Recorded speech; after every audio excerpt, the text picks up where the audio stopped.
नमस्कार। बोधि टेक्निकल में आपका स्वागत है। आज हम लोग जो टॉपिक शुरू करने वाले हैं वो है वोल्टेज, जिसे हम विभवांतर, दूसरे शब्दों में विभवांतर कहते हैं। ठीक है, तो आज हम विभवांतर के परिभाषा और उसके मुख्य बिंदु जो प्रतियोगी परीक्षाओं के लिए उपयोगी है और उसको हम कुछ स्पेशल जो है विशेष प्रकार के उदाहरण से समझने का कोशिश करेंगे कि विभवांतर क्या होता है। तो हाँ, कुछ आप मेरे वीडियो पे अंत तक बने रहें, जो कि हम कोशिश करेंगे कि आपको एक ऐसे एग्जांपल से समझाने की कोशिश करेंगे कि अगर आप वो समझ गए तो आप कभी भी विभवांतर को नहीं भूलेंगे। यहाँ तक कि करंट, रेजिस्टेंस और जो विभव वोल्टेज जो होता है, ये तीनों में आप मतलब जो कन्फ्यूजन होता होगा वो कभी कन्फ्यूजन नहीं होगा। तो आप मेरे वीडियो पे अंत तक बने रहें। तो चलिए शुरू करते हैं। हम इसके परिभाषा से समझने का कोशिश करेंगे और इसके एग्जाम्पल से भी समझने का कोशिश करेंगे। तो वोल्टेज जो है वो इलेक्ट्रॉन का दबाव है। वोल्टेज क्या है? इलेक्ट्रॉन का दबाव है जो क्या करता है, इलेक्ट्रॉन को विद्युत परिपथ में एक स्थान से दूसरे स्थान तक प्रवाहित होने के लिए प्रेरित करता है। ठीक है, जैसे आप समझ सकते होंगे कि जो हमारे छत पे जो पानी का टंकी रखा हुआ है वो क्या करता है कि पानी को फ्लो करने के लिए वो प्रेरित करता है। कहाँ? ऊपर से नीचे। ठीक है, ठीक उसी प्रकार से होता है हमारे जब हम किसी भी विद्युत परिपथ से बैटरी को या किसी भी सेल को कनेक्ट करते हैं तो वो भी विद्युत परिपथ में इलेक्ट्रॉन को प्रवाहित होने के लिए प्रेरित करता है। किस प्रकार से? ठीक उसी प्रकार से जिस प्रकार से हमारे छत पे लगे हुए टंकी जो होते हैं, पानी वाला जो टंकी होता है, वो पानी को फ्लो होने के लिए प्रेरित करता है। ठीक है, उसी प्रकार से जब हम बैटरी को किसी भी परिपथ में कनेक्ट करते हैं, बेसिकली चार्ज बैटरी को, तो वो उसमें उस परिपथ में इलेक्ट्रॉन को प्रवाहित होने के लिए प्रेरित करता है, जिसके कारण इलेक्ट्रॉन जो है एक स्थान से दूसरे स्थान तक विद्युत परिपथ में गमन करता है। ठीक है, तो अब हम इसको समझते हैं कुछ। हाँ, इसका हम अब समझते हैं कि इसका मात्रक क्या होता है। इसको वोल्ट मीटर को कैसे कनेक्शन किया जाता है। तो जब हम वोल्टेज को या विभवांतर को मेजरमेंट करते हैं तो उसको वोल्टेज में लिखा जाता है। जैसे आप समझ सकते होंगे कि आप मान लीजिए किसी भी दूध, दही या मान लीजिए ऑयल अगर खरीद रहे हैं या मान लीजिए कि कोई भी वस्तु खरीद रहे हैं तो उसको कोई ना कोई यूनिट में लिखा जाता है। जैसे दूध होता है वो लीटर में लिखाता है, ऑयल होता है लीटर में लिखाता है, दही होता है, दही हम मतलब आपको इसलिए हम ऐसा एग्जांपल दे रहे हैं ताकि आपको कन्फ्यूजन ना हो। हम बहुत बड़ा एग्जांपल नहीं देना चाह रहे हैं। ठीक है, मान लीजिए चावल आप खरीद रहे हैं तो उसको केजी में लिखा था, गेहूं खरीद रहे हैं तो उसको केजी में। तो उसी प्रकार से इसका भी एक यूनिट है कि अगर आप उसको मेजरमेंट करते हैं तो मेजरमेंट को वोल्टेज में लिखाता है। जैसे करंट को हम लोग एम्पियर में लिखते हैं, रेजिस्टेंस को ओम में लिखते हैं, उसी प्रकार विभवांतर या विभव को वोल्टेज में लिखा जाता है। अब बात रहा कि इसको हम किस इक्विपमेंट द्वारा मेजर करेंगे। जिस प्रकार से मान लीजिए गेहूं है, गेहूं को तौलने के लिए हम तराजू इस्तेमाल करते हैं, तो इसको भी मेजरमेंट करने के लिए क्या इस्तेमाल किया जाता है? तो वोल्ट मीटर इस्तेमाल किया जाता है।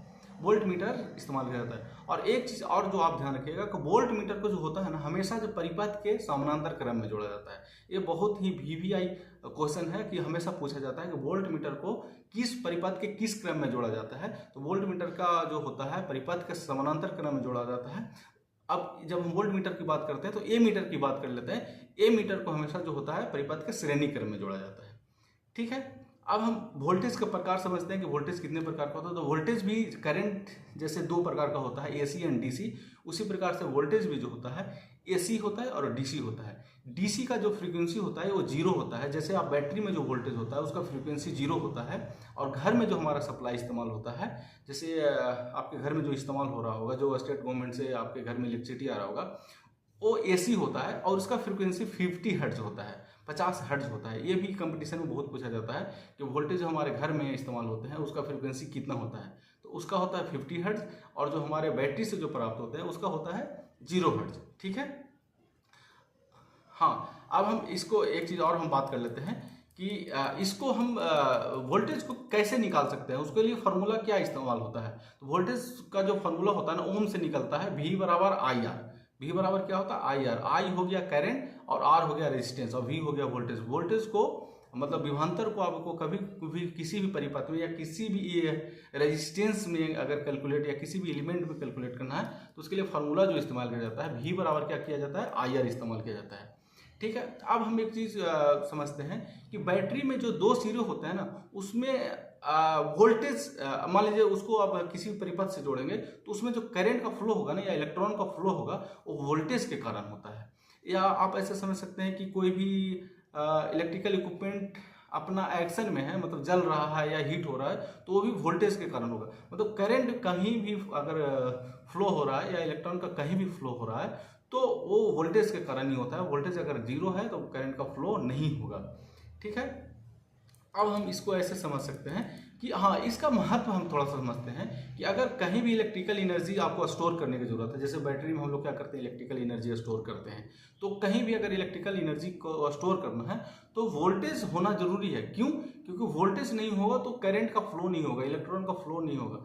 तो अब इलेक्ट्रॉन का फ्लो नहीं होगा तो वोल्टेज को हम या करंट को स्टोर नहीं कर पाएंगे।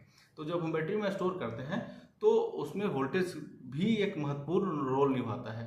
ठीक है। अब हम बात करते हैं इसका मुख्य बिंदु के बारे में बात करते हैं। तो पहला बिंदु जो है कि वोल्टेज जो होता है विद्युत परिपथ में इलेक्ट्रॉन के चालने के लिए प्रेरणा करता है, प्रेरित करता है, दबाव डालता है कि इलेक्ट्रॉन में जब तक दबाव नहीं डालेगा वो इलेक्ट्रॉन चलेगा नहीं। मतलब जो इलेक्ट्रॉन पर दबाव लगाता है उसको वोल्टेज कहा जाता है। ठीक है। वोल्टेज को मात्रक जो होता है वो वोल्ट होता है और इसे वोल्ट मीटर द्वारा मेजरमेंट किया जाता है।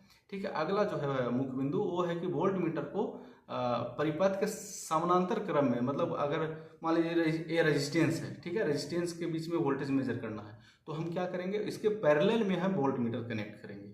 ठीक है। दूसरा, ये अगर हमको ए मीटर को कनेक्ट करना है तो इसके श्रेणी क्रम में जो इक्विपमेंट में हम लोग करंट मेजर करना है उसको श्रेणी क्रम में हम लोग इसको ए मीटर को कनेक्ट करेंगे। ठीक है। अब हम आगे बात करते हैं एक और, हम बात कर रहे थे कि ऐसा एग्जांपल हम बताने वाले हैं जो कि अगर आप उम्मीद है कि समझ लेंगे, और समझने के बाद वोल्टेज, करंट और रेजिस्टेंस में आप कभी भी कंफ्यूज नहीं करेंगे। वोल्टेज क्या होता है, रेजिस्टेंस क्या होता है, करंट क्या होता है। जैसे आप ऐसा समझ सकते हैं कि कुछ लोग जो है रोड पे खड़ा है, ठीक है, ध्यान से सुनिएगा कि कुछ लोग जो है रोड पे खड़ा है और रोड पे कुछ एक ऐसा एक्सीडेंट हो गया, कुछ ऐसा इंसिडेंस घट गया जो कि लोग भागने लगे। क्या किया, रोड पर भागने लगे। तो जो इंसिडेंस हुआ ना, वो क्या हुआ, वोल्टेज का काम कर रहा है। वो क्या कर रहा है, वोल्टेज का। ठीक है। मतलब ये एग्जांपल के तौर पे, ऐसा नहीं कि इंसिडेंस को वोल्टेज बोल सकते हैं, ऐसा नहीं है। वो एग्जांपल के लिए हम आपको समझाने की कोशिश करें कि इंसिडेंट जो हुआ, मान लीजिए कुछ ऐसा हुआ, आग लग गया, ठीक है, अब उसके कारण रोड पे लोग भागने लगे, रोड पे लोग भागने लगे। ठीक है। तो जो भाग रहे हैं ना, वो समझिए कि करंट के एज ए करंट भाग रहे हैं। और जिसके कारण भाग रहे हैं ना, क्यों भाग रहे हैं, क्योंकि आग लग गया उस किसी लोकेशन में, तो वो वोल्टेज का काम कर रहा है। और जो जिस पे भाग रहे हैं, जो रोड है, वो इलेक्ट्रिकल परिपथ का काम करता है। ठीक है। वो क्या करता है, इलेक्ट्रिकल परिपथ का काम करता है। भागें कहाँ, इलेक्ट्रिकल परिपथ में। इलेक्ट्रॉन कहाँ भागता है, इलेक्ट्रिकल परिपथ में। ठीक है। और मान लीजिए उस रोड पे ब्रेकर है, जैसे आप गाड़ी चलाते हैं तो ब्रेकर बीच बीच मिलता है ना, जो कहा जाता है कि अगर ब्रेकर नहीं रहेगा तो गाड़ी स्पीड में चलेगा और एक्सीडेंट होने का संभावना ज़्यादा है। तो वो जो ब्रेकर मान लीजिए मिल रहा है, तो जो ब्रेकर मिल रहा है ना, वो रेजिस्टेंस का काम कर रहा है। मान लीजिए ब्रेकर नहीं है तो लोग तेज भागेंगे, और ब्रेकर मिल गया तो लोग तेज नहीं भागेंगे, टाइम लगेगा जाने में। ठीक है। तो आग लगा, ठीक है, वो हो गया वोल्टेज का एक्शन में। जो लोग भाग रहे हैं वो इलेक्ट्रॉन का समझ सकते हैं या करंट समझ सकते हैं। और जिस पे भाग रहे हैं, रोड पे भाग रहे हैं, वो परिपथ हो गया। पथ मतलब रास्ता होता है, परिपथ मतलब वो रास्ता हो गया। ठीक है। और जो ब्रेकर जो मिल रहा है ना आपके रोड में, वो ब्रेकर काम कर रहा है रेजिस्टेंस का। ठीक है। ठीक उसी प्रकार से हम इलेक्ट्रिकल परिपथ को कोरिलेट करेंगे तो ऐसे समझ सकते हैं। मान लीजिए एक इलेक्ट्रिकल परिपथ है, उसमें बैटरी है, रेजिस्टेंस है। ठीक है। जब आप बैटरी को कनेक्ट करेंगे इलेक्ट्रिकल परिपथ से, तो क्या होगा, उसमें इलेक्ट्रॉन फ्लो होगा। ठीक है। इलेक्ट्रॉन फ्लो होगा। तो रेजिस्टेंस का काम कर रहा है, वो क्या करेगा, इलेक्ट्रॉन को फ्लो को विरोध करेगा। ठीक है। और बैटरी जो है, वो जो आग लगा था ना, उसी प्रकार से ये भी काम कर रहा है, इलेक्ट्रॉन पे दबाव डाल रहा है कि आप भागो आप। ठीक है। किसमें, परिपथ में भागो। ठीक है। तो परिपथ हो गया, एक सर्किट हो गया, रेजिस्टेंस हो गया, इलेक्ट्रॉन हो गया, और जो बैटरी हो गया, वो हो गया वोल्टेज सोर्स जिसको बोला जाता है। ठीक है। क्योंकि उसमें दो बिंदु हैं और एक पॉजिटिव है, एक नेगेटिव है। करंट का जो फ्लो होता है ना, हमेशा पॉजिटिव से नेगेटिव होता है, लेकिन इलेक्ट्रॉन का जो फ्लो होता है वो नेगेटिव से पॉजिटिव होता है। तो उम्मीद है कि हमारा ये एग्जाम्पल जो है आपको काफ़ी अच्छा लगा होगा। अगर मेरे चैनल पे नए हैं तो सब्सक्राइब करिए, लाइक करिए, दोस्तों को शेयर करिए। चलिए आज हम वीडियो को यहीं पर समाप्त करते हैं। Thank you. अगर इसी प्रकार का आप मेरे वीडियो देखना चाहते हैं तो मेरे चैनल पे बने रहिए और नोटिफिकेशन जो भी मिलता है तो मेरे वीडियो को देखिए। मैं उम्मीद करता हूँ कि जो मैं वीडियो बना रहा हूँ आपको पसंद आएगा। Thank you.